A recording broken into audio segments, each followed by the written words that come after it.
All right, what's up everyone? I know it's been a while since I've done one of these videos, but I wanted to give a little bit of an update.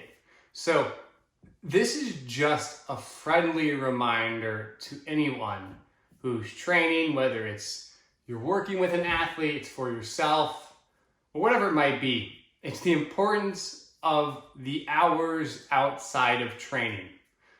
Now, so often I do this stuff all the time where whether I'm trying to experiment with new ideas for an athlete I'm working with, whether I'm working on, I don't even know, getting borderline obsessive with trying to accomplish something, I think of the training process as just the time I am training. Now, I know I've written about it, I've spoken about it, you should do as you say kind of thing, but for some reason I get so caught up in trying to learn something or even like game the system, it seems like. Just work unnecessarily harder than needs to be, that I end up not listening to my body and setting myself back.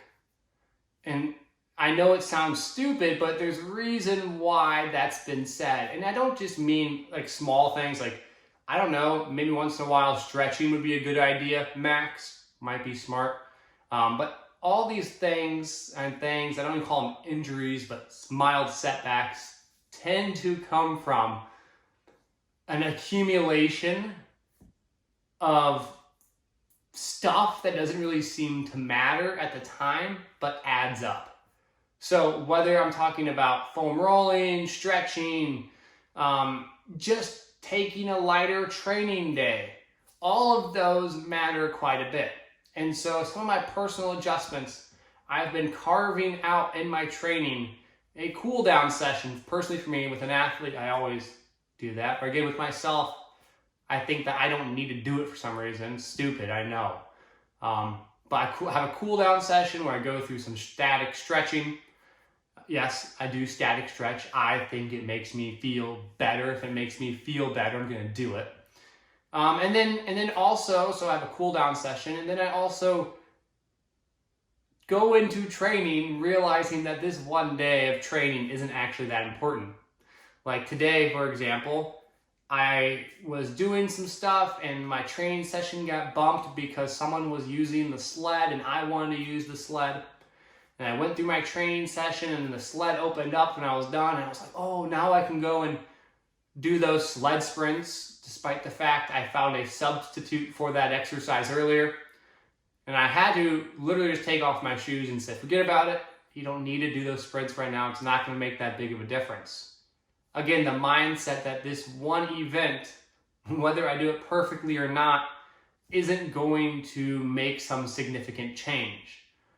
But doing an excessive amount can. So like I like to say, one workout can't make you, one workout can break you, basically. But on top of that, it's just having a more mindful approach to training. And so that's something I've been doing. Over the past 3 weeks, found it to be much more beneficial. Not only do I get more quality work done because I'm not caught up with trying to do excessive amounts. And the reason why I had this opportunity too is because Reed went out of town for training, so I had a lot more time to do stuff. And when he's gone, I want to take that time to try and experiment with new movements, how I'm going to layer them, how I'm going to progress them. So there are days where I might spend like 2 hours. I know it sounds crazy, but like probably not 2 hours, maybe 2 hours, going through progressions and regressions of that exercise, trying to feel and figure out how I want to teach them based on his current capacity. Now, with that being said, it ends up being a ridiculous amount of volume for me. So the next day I go into training, I need to recognize that that was a training situation that went much further than expected.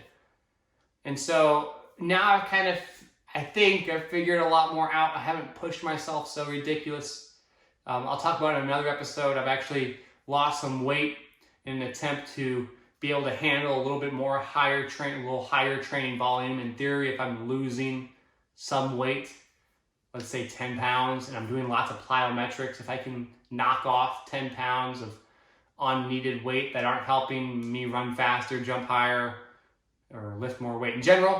If I can trim my body fat down a little bit, then in theory, I can handle more volume because per step, I have less total load on me.